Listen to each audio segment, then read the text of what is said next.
meus queridos, tudo bem com vocês? Bem-vindos à nossa aula de Geografia. Estamos na aula do 7º ano, aula de número 55.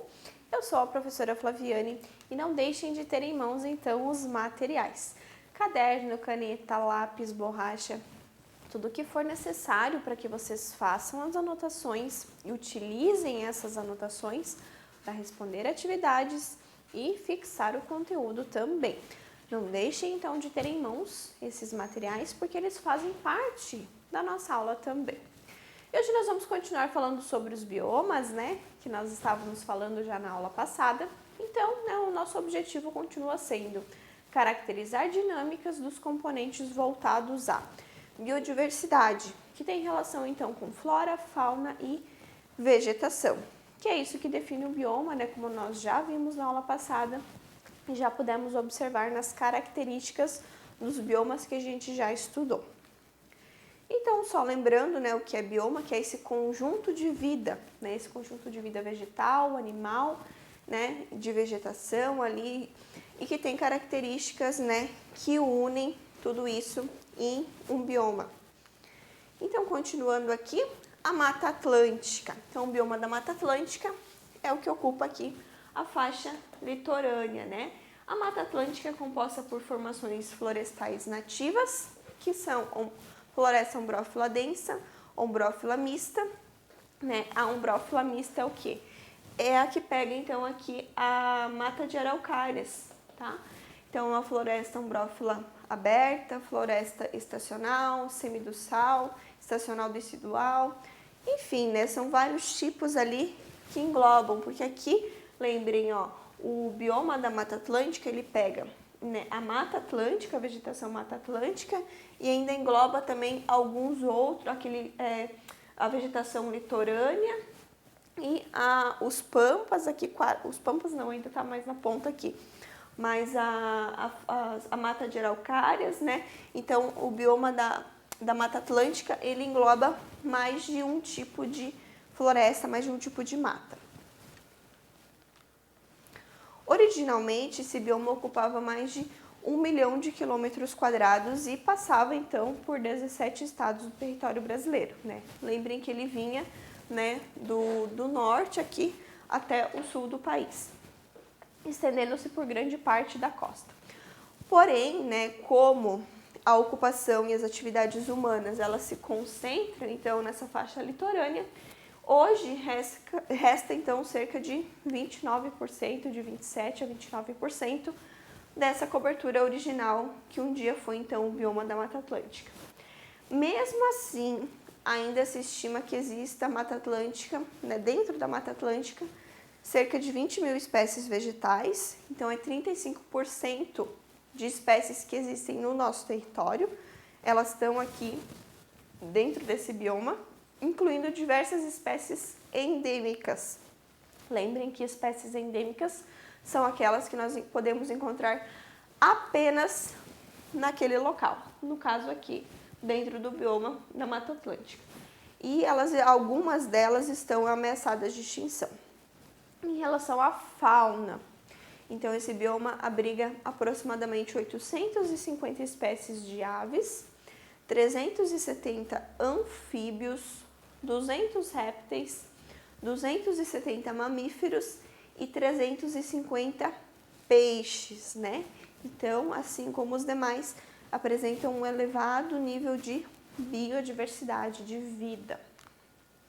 Aqui a gente tem também nesse folder, aqui nessa imagem, características, né, informações em relação, então, a esse bioma. Depois vocês podem pausar o vídeo, aumentar aqui e dar uma olhada, né, em todas as informações que a gente tem aqui que são referentes a esse bioma. Então, essa região, né, esse bioma é ocupado por mais de 50% da população brasileira.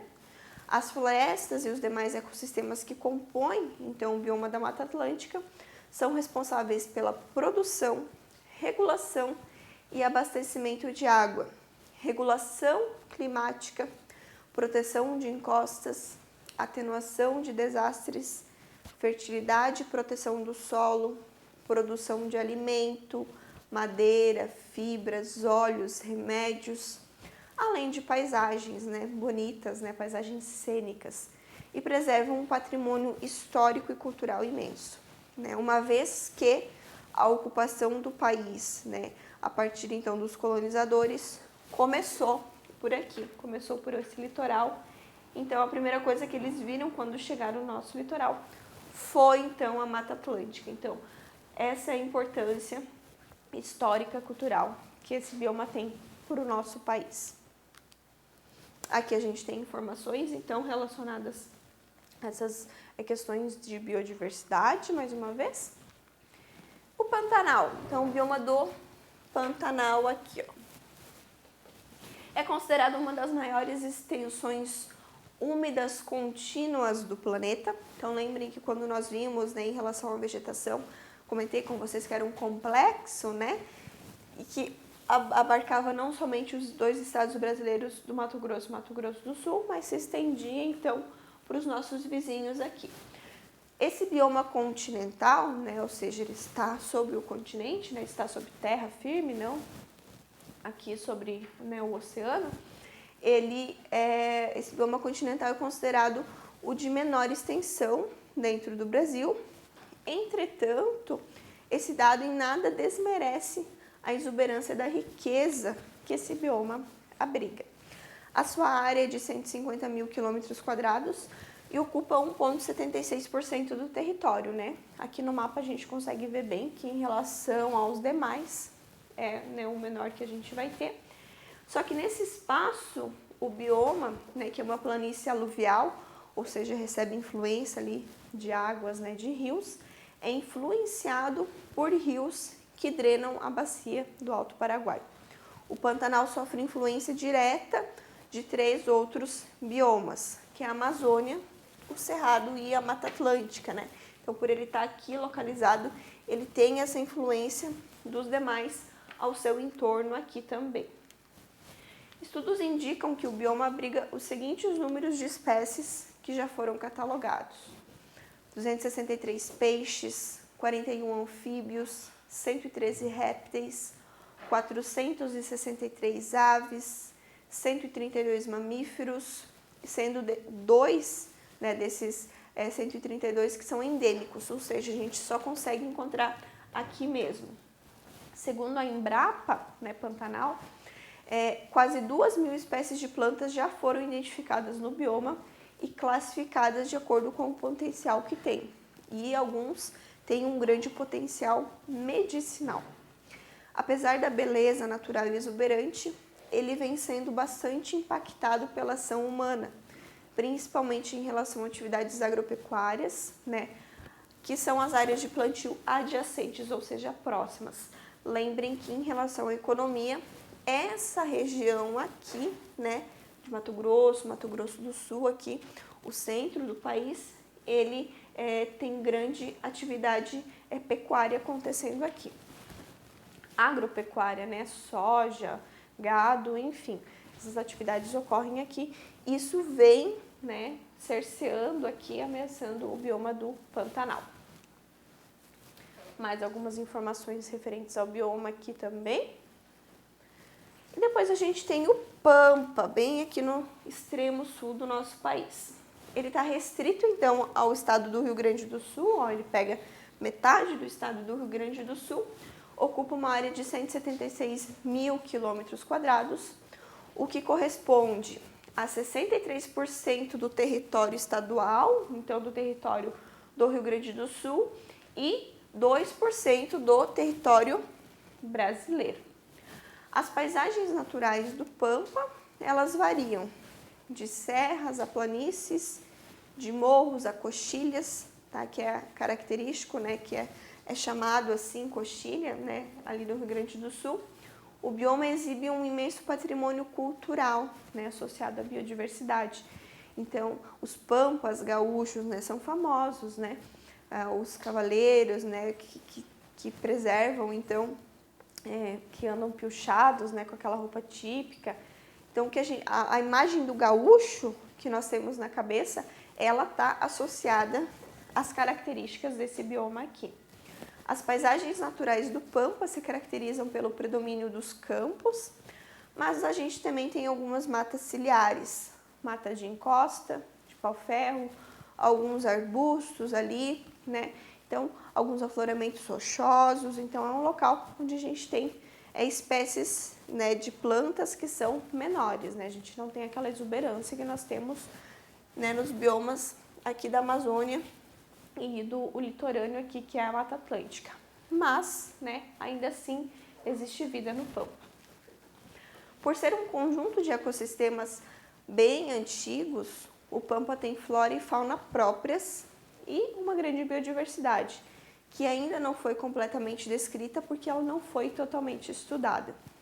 Se estima ali em torno de 3.000 espécies de plantas, com uma notável diversidade de gramíneas, que é a principal característica vegetal então dos Pampas, são as gramíneas. A fauna é expressiva, né?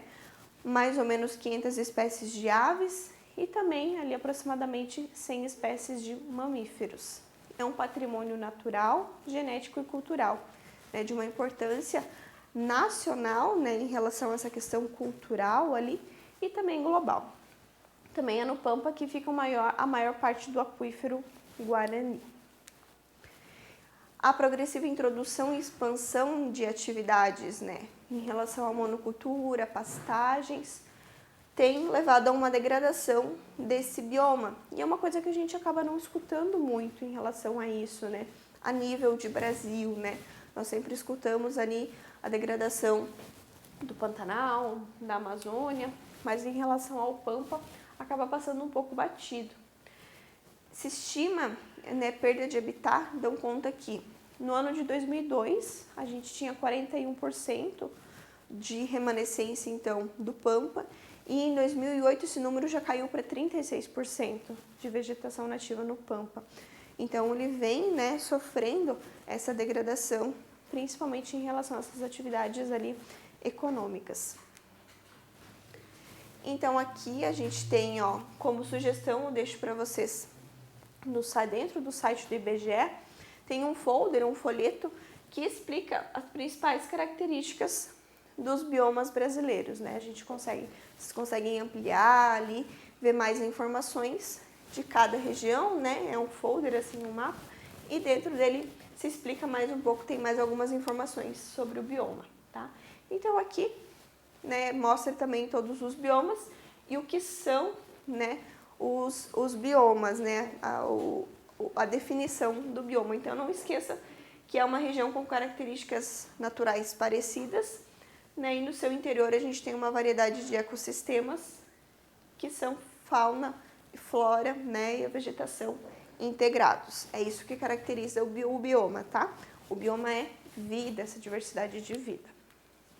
Não deixe, então, de fazer as atividades relacionadas a essa aula. E na próxima aula a gente vai começar um novo tópico, um novo tema, mas que se correlaciona com o que a gente vem vendo, né, nessas aulas anteriores.